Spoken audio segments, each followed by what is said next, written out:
At this time, I'd like to introduce you to Brian. Brian, how are you? Doing great. Thanks everyone for coming. It's my spring break, so I'm sure a lot of you are also on spring break. So let's get started. I've been teaching sport marketing at the college level for 18 years, the last 14 at Ohio State, and it's my favorite topic, subject to teach, and in particular, this is what I start the year off with the importance of marketing in general, but specifically starting with intercollegiate athletics. I just want to point out a couple of great resources before we actually get started. The first one is published by the NCAA by Dr. Dan Fulks at Transylvania State University on the revenues and expenses. The last one covered the years through 2015. I'm assuming the 2016 one will be out shortly, but it's where I get a lot of the information about profits, net generation, etc.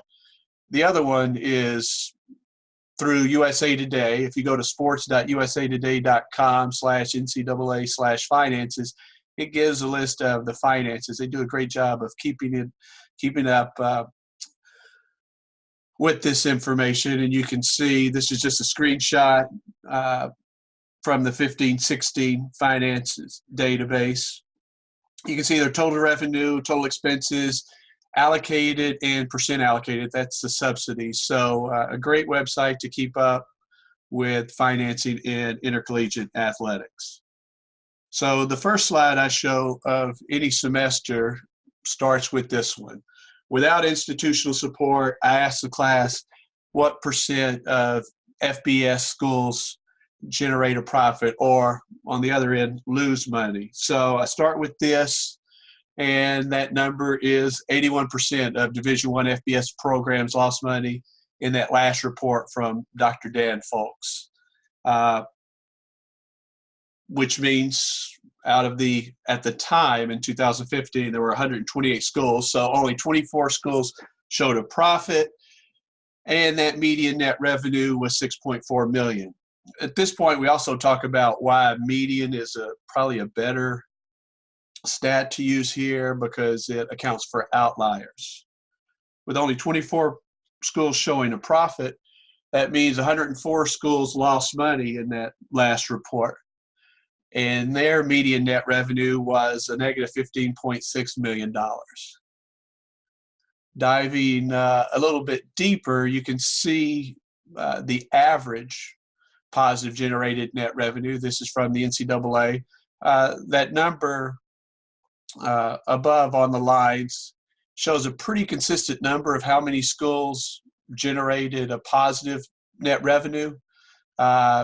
Besides the year 2009, with the downturn in the economy, it's been consistent between about 20 and 25 schools. The last 3 years actually has shown 24 schools generating a positive net revenue.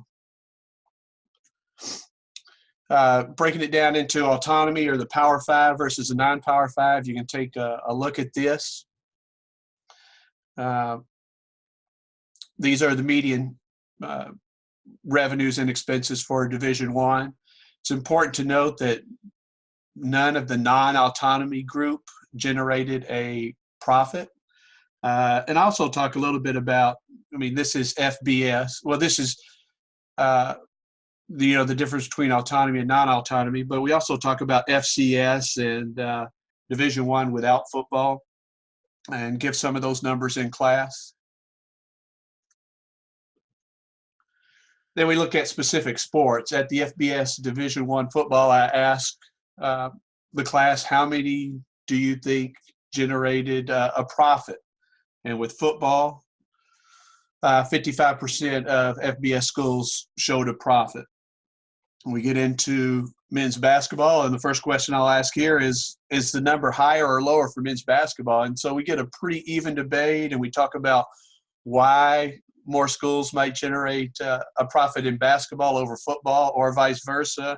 We talk about the number of games, the size of stadiums, the cost, etc. Now, they're fairly close, and it's been pretty consistent. They've been within a few percentage points of each over the last 10 to 15 years. So about half of men's basketball programs show a profit. We also talk about women's basketball, and this number has also been consistent, hovering around 1% to 2%, and we talk about what schools they might be. But in this last report from the NCAA, 0% of women's basketball programs showed a profit. We also talk about subsidies. At Ohio State, the students don't pay fees for athletics. So these are the schools with the highest subsidies as a percentage of their operating budget, starting with Cal Riverside all the way down. You can see that these athletic departments are heavily subsidized. And this comes from that USA Today report.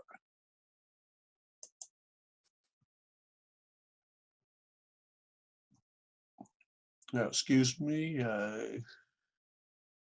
little technical difficulties. There we go.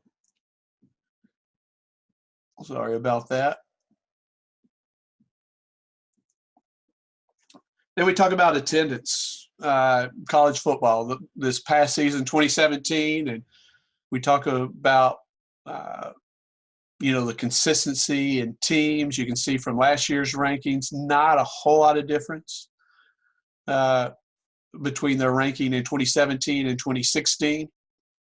We also talk about how these schools are similar, or who's on this list that you were surprised about, or who's not on this list that you were surprised about.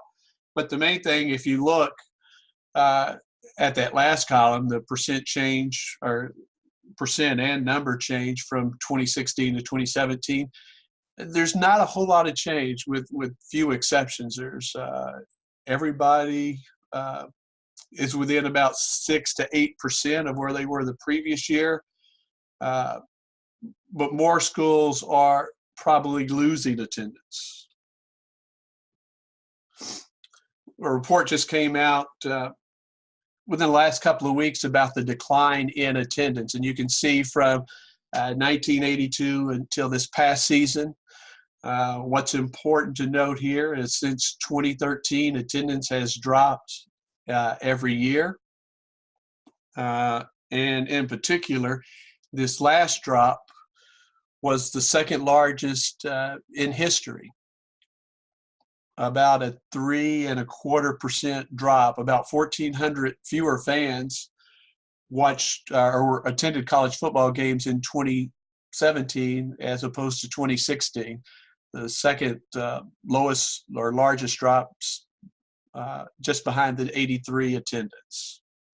Important to note on this slide is the numbers within the last 10 years. We saw significant drops in 17, 14, 15, 09, 12, 11.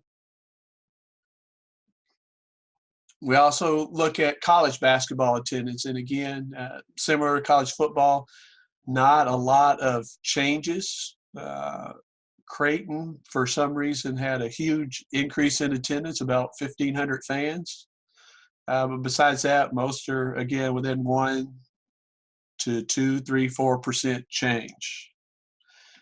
And like we did with football, we'll show the attendance chart from 93 all the way down to 17. And this is all of Division I.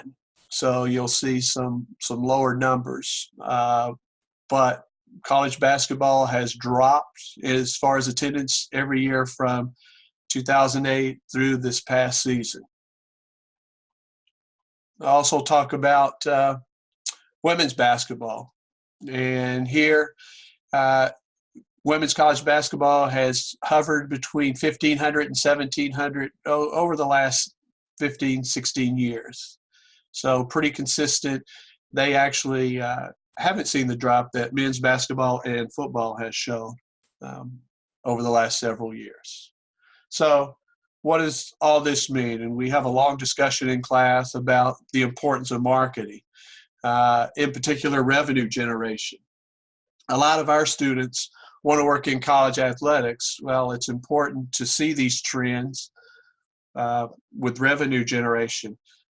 We try to get students to think outside the box on ways to come up with new revenue streams.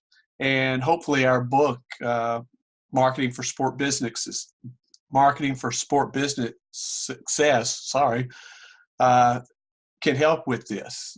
Each chapter talks about different elements of marketing. We're lucky to have a lot of experts that write each chapter. Looking at the attendee list, I want to shout out to Dr. Chad Seyfried from LSU, who wrote one of our chapters. I think they're all very well laid out, not just for college athletics, but marketing in general. I personally use the book at the undergraduate level. There's a test bank that we have online quizzes for each chapter in our book. You also have access to PowerPoint, some study guides. This second edition, we added a completely new chapter devoted to social media. We completely updated the law chapter with new authors, and several other chapters have been significantly updated. So, I want to thank Ryan for setting this webinar up, and Kendall Hunt. They've been great to work with, but, we're very pleased with our product.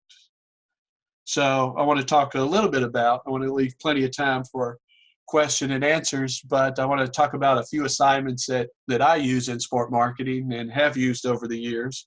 One of the more recent ones is what I call a Twitter assignment.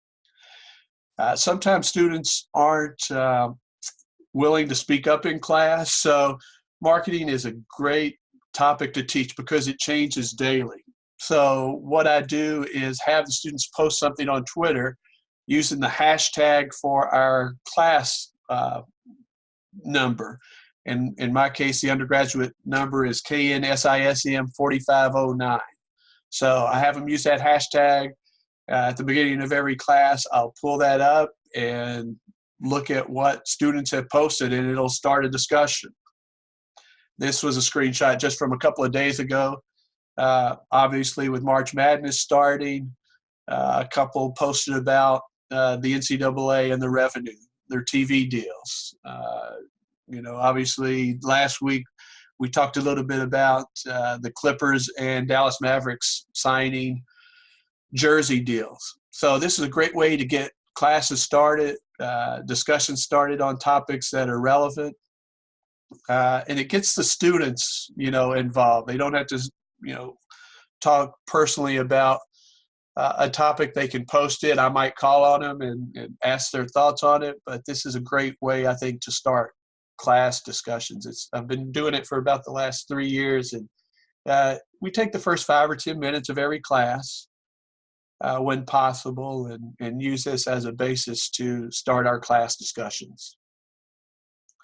Another assignment I've done at the graduate level and undergraduate, is what I call a Sportscape presentation.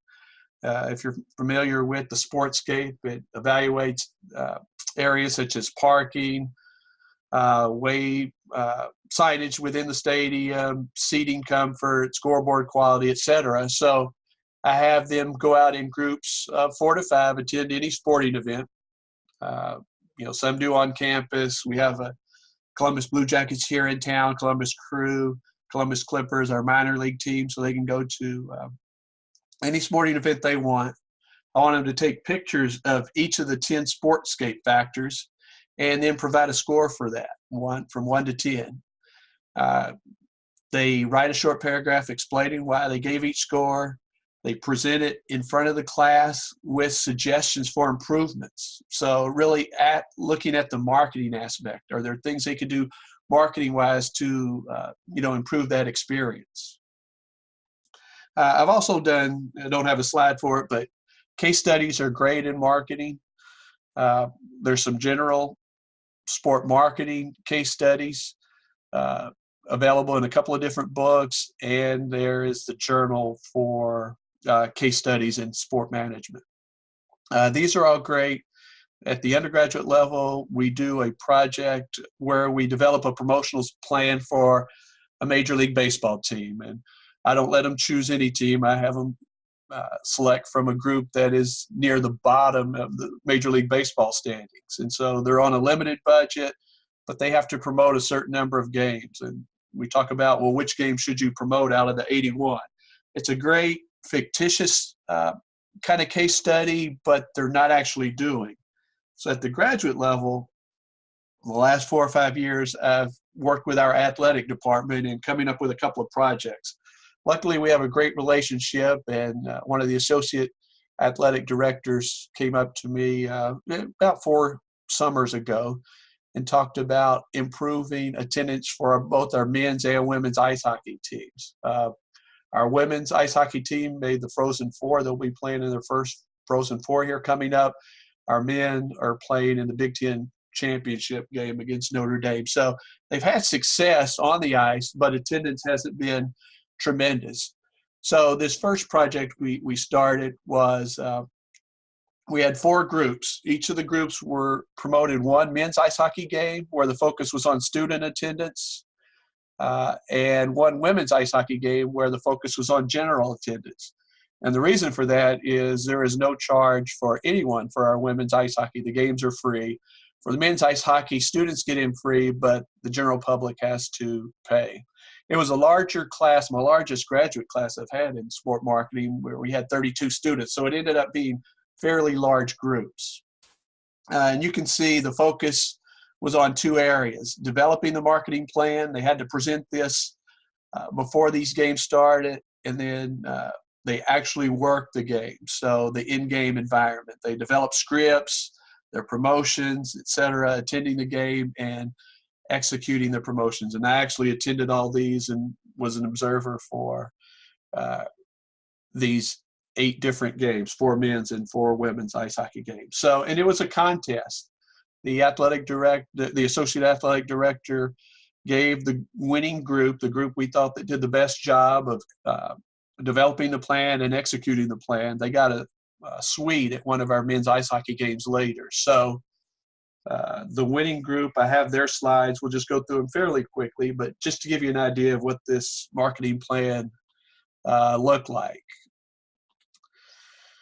They first gave a recap of the game. The women, in this case, lost their game. The total attendance was 522. Where our women play, the ice arena only holds about 1,000, so not bad as far as attendance. They have to produce a SWOT analysis, so you can kind of see. I'll give you a second to kind of glance at this.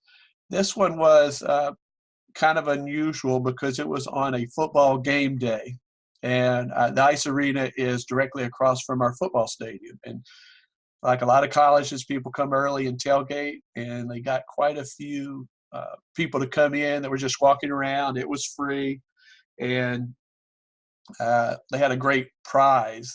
It's at the bottom of that thread, a sideline pass. You got to, after the ice hockey game, or actually during the ice hockey game, towards the end, you got to go across the street and be on the sideline for warm-ups. So they talk about their original plan that they presented, and then their new plan, what actually happened. The great thing about this assignment is students learn very quickly to adjust on the fly. You could have the greatest plan, but some things don't work out. So they did have to adjust for the game. I like visuals, so they all take pictures, and this is kind of their promotion plan. They learn how to fold T-shirts during this, a skill that's great for those working in event management. You can see some of their in-game activities. I want them to describe it as best they can.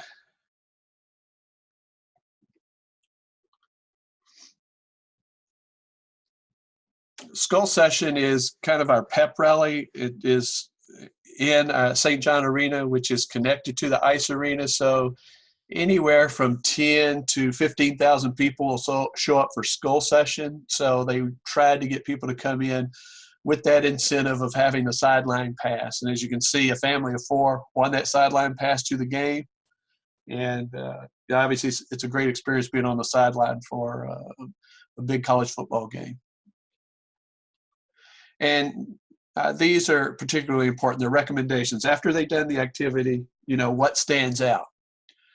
So I thought this group in particular did a great job with women's ice hockey. Then we go on to their portion for the men's. They beat UConn in the particular game they promoted. They had about 400 students, which is probably slightly above average for most games, especially a non-conference game. You can see some of their pictures. Our team was wearing special jerseys for military appreciation this particular game. Again, their strengths and weaknesses. This was unusual. We also had a USA versus Mexico soccer match within 2 miles of campus, so people were at that. We also were hosting a women's NCAA soccer tournament that year, so they didn't get the shuttles to the game that they were expecting, and it was also the opening night of college basketball, so they were competing, had a lot of threats for their particular plan. Their marketing strategy, remember this was, for students, they wanted to target students to come to men's ice hockey. So they wanted to target Greek life. And then the idea of student veterans. We have a lot of students who are former military, so including one that was in the group. The last bullet point had Shane drop the puck before the game started. Shane is one of our master students. He was also ex-military. So it was a pretty big event. I can probably play the video they created. Right now, I'm not just a freshman year, I'm a senior. I'm studying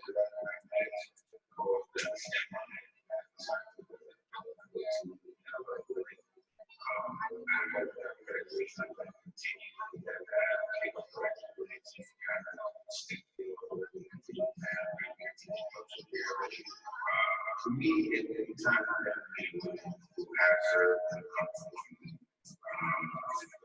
just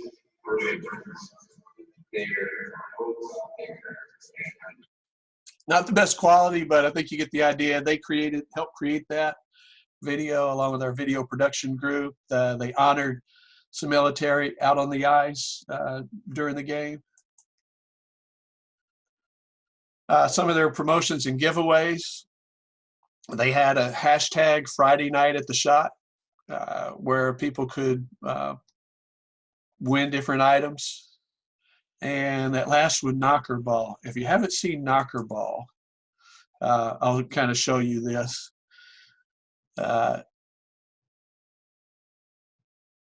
We have a short video of their knocker ball competition. It is crazy.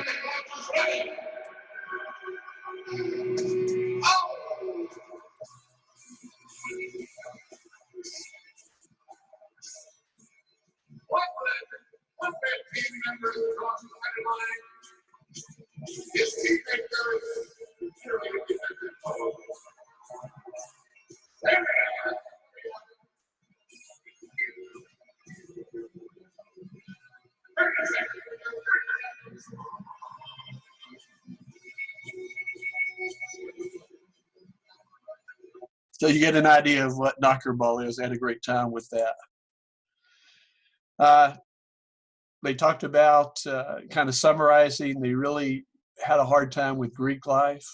So they would say they were unsuccessful with that, but they did bring quite a few students to the game. And again, their recommendations. So that was the plan for, and finally their conclusions. And this group was really creative. You can see the banner to the right side that they were going to be the champions group of this marketing competition. And they actually ended up being the best group. So they won a suite at a men's ice hockey game later in the season. We modified that this past year to different sports, not just men's and women's ice hockey. We still included men's ice hockey, but we added women's volleyball, women's basketball, and wrestling. These are all ticketed events for the general public, but students, again, get in free. So same focus on student attendance, developing that marketing plan, but the in-game environment, again, similar, but with different sports. And you can kind of see the dates of each of those. So the group that actually won this past year was our wrestling group, and we'll go through their slides fairly quickly.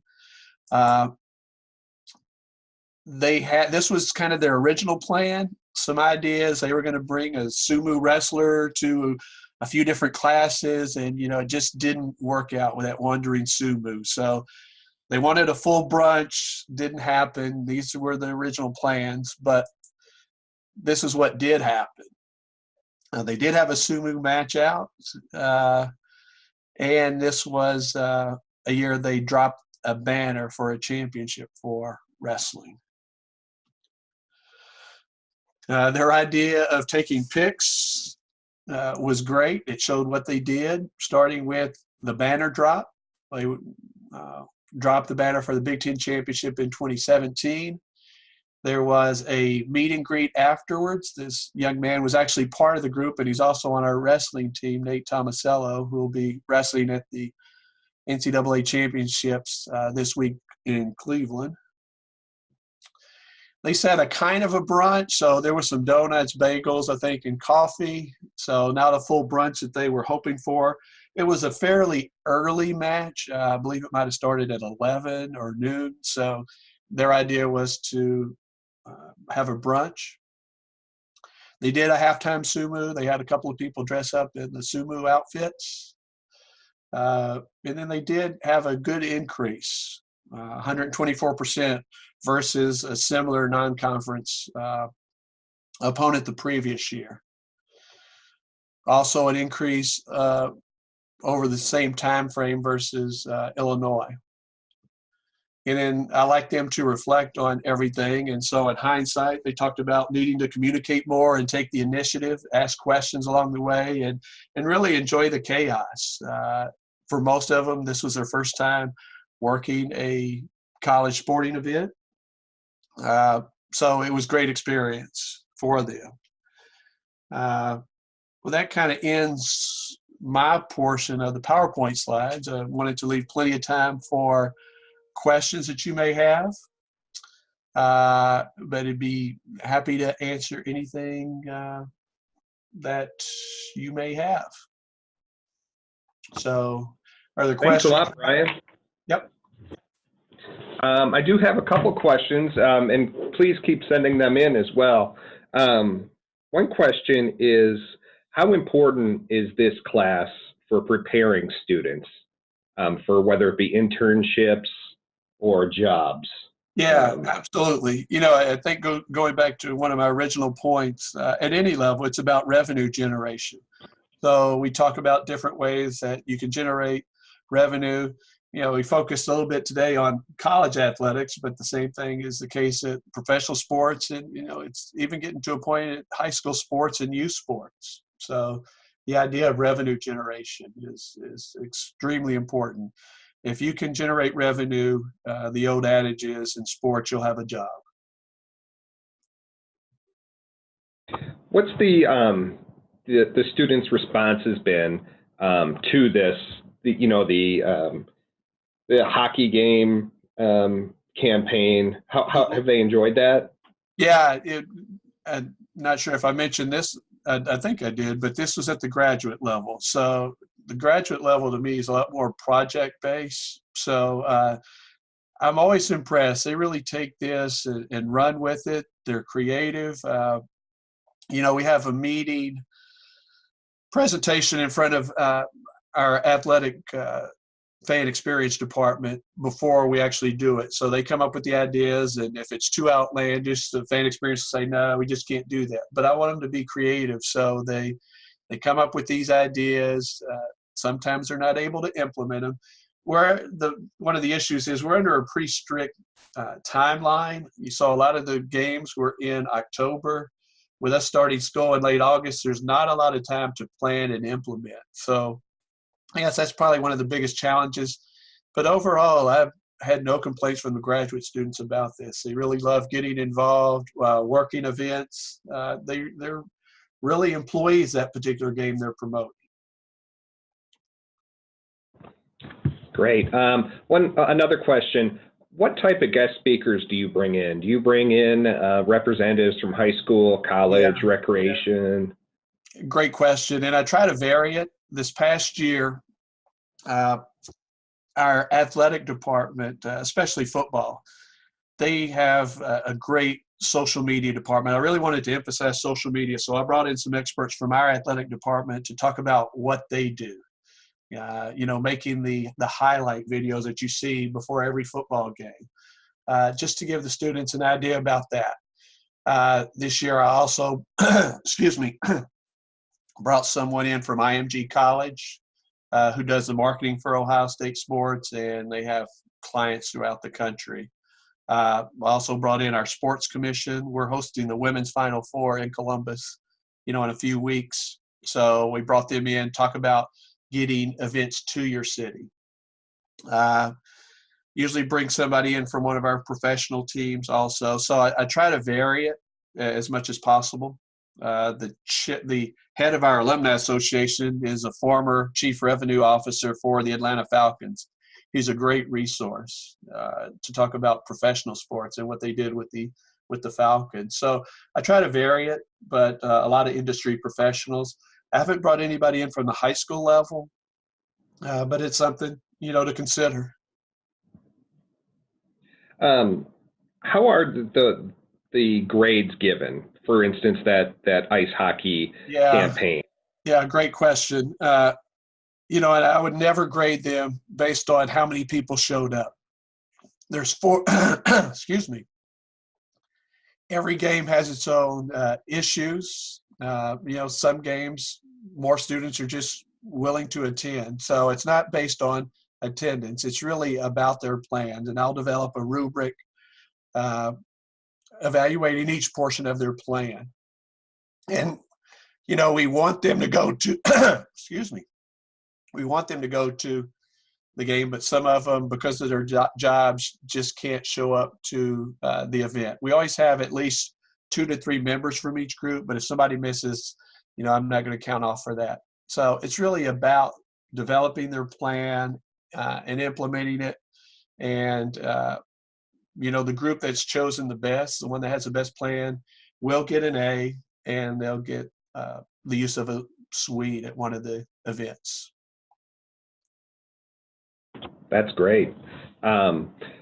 Do they share bid proposals with your class or information about events they host? Yeah, from the sports commission, yes. They'll talk about, we could debate all day about economic impact, but they have their plan. The Greater Columbus Sports Commission is part of our Visitors and Convention Bureau. So obviously bringing visitors to town is important. So they'll share those kind of numbers, with the class. They've been very good. Most of our speakers, I also try to get alums of our program, and most of them have been, which are great. They took our master's classes in the past and can kind of share how that's helped them in their career. But yeah, everybody's very open with our students. And looking at the collateral material that the students designed, are they partnering with graphic design students as well? That's a great question, because that last group, they had one person in their group that is very good with Photoshop. You should see some of the stuff he does. He's actually our club's social media director, and so he creates all those graphics himself. I wish I was that talented, but no, and I'm not counting off if that was an outlier, that last one we showed, that last group presentation. But if you have somebody that's good and can play around with it, it's great. I like for my presentations to be graphical. You kind of notice from those earlier, those are actually slides I use. I've gotten away the last couple of years of putting the traditional slides with bullet points and gone more graphical. I think the students like it more, and it I think gets more discussion going. Instead of having the students trying to read all these bullet points, it's more of a discussion base. So I've completely modified all of my PowerPoint slides and gone more with pictures, graphs, etc., with fewer words. All right, that looks like it answers all the questions. I just have one more. Who's going to be the Final Four for men's Yeah, basketball? hopefully, good luck to everybody picking, filling out their brackets. I was very much leaning towards Virginia, but with the injury, I don't know. It's tough to say. I usually pick North Carolina. I don't think they can do it this year. I'm glad to see our Ohio State team back in the tournament. Hopefully, can win a couple of games and make it exciting. And in Columbus, we're really excited to have the women's Final Four here in a few weeks. That's another thing. Our students, our master students, are very involved. We actually are working directly with some of the NCAA execs on volunteering at this. For events like this, you need a ton of volunteers. We're lucky to have some connections there, and our students are going to be doing some big things at the Final Four. And that's some advice. I know we have a lot of professors viewing today to get your students involved with things like that. Well, I appreciate your time, Brian. On behalf of all the attendees, thank you very much. What I'll be doing is I'll be sending a recording of this off to all the attendees that registered, and I'll include your contact information. You're nice enough to put it on that last slide as well. So I appreciate it. Thank you very much. You bet. And please feel free to contact me with any questions you may have about the book or any projects we try to do sport marketing wise. Thank you so much and have a great day. Thanks, everyone.